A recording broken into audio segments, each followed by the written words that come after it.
Labour Party won a landslide victory in the UK elections last year, and now the Labour government is on a mission to strengthen bilateral ties with the African continent. South Africa is the UK's largest trading partner on the continent, and the minister says it remains an important partner. And urgent priority for me to come here to meet with the new government. We've got relatively new governments both in the United Kingdom and in South Africa, and to discuss how together we can broaden and deepen what's already a very strong economic and commercial relationship between our two countries. With the continent looking to boost intra-African trade through the African Continental Free Trade Area, Alexander sees Africa as having greater prospects and bucking the trend of more protectionist approaches to global trade. Of the continent of Africa at the moment is it's one of the most dynamic continents when it comes to trade policy. In many parts of the world we are seeing new trade barriers going up.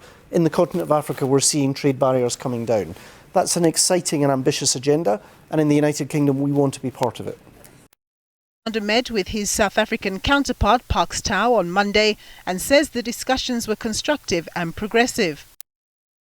Policy, we talked about our bilateral interests.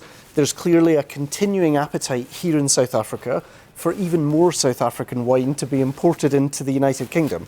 At the same time, we've got a brief from poultry farmers in the United Kingdom who want to make sure that their world-class products can get access to the South African market.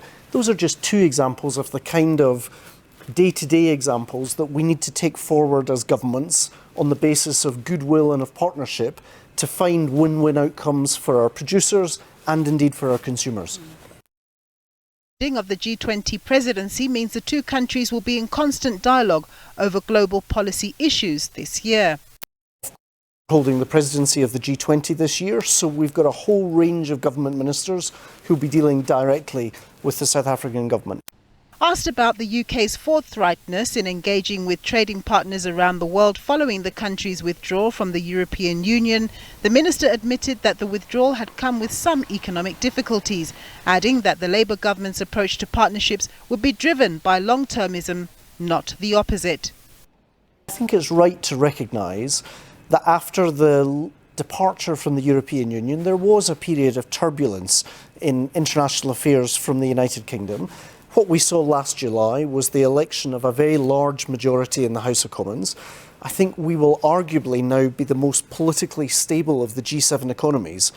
And in that sense, in the place of some of the chaos and velocity of change that all too often has been the hallmark of British politics in recent years, we can now with confidence look to the next 4 or 5 years. The Trade Minister said, like everybody else around the world, the country was keenly looking and listening to get greater clarity on the new US government's trade policies.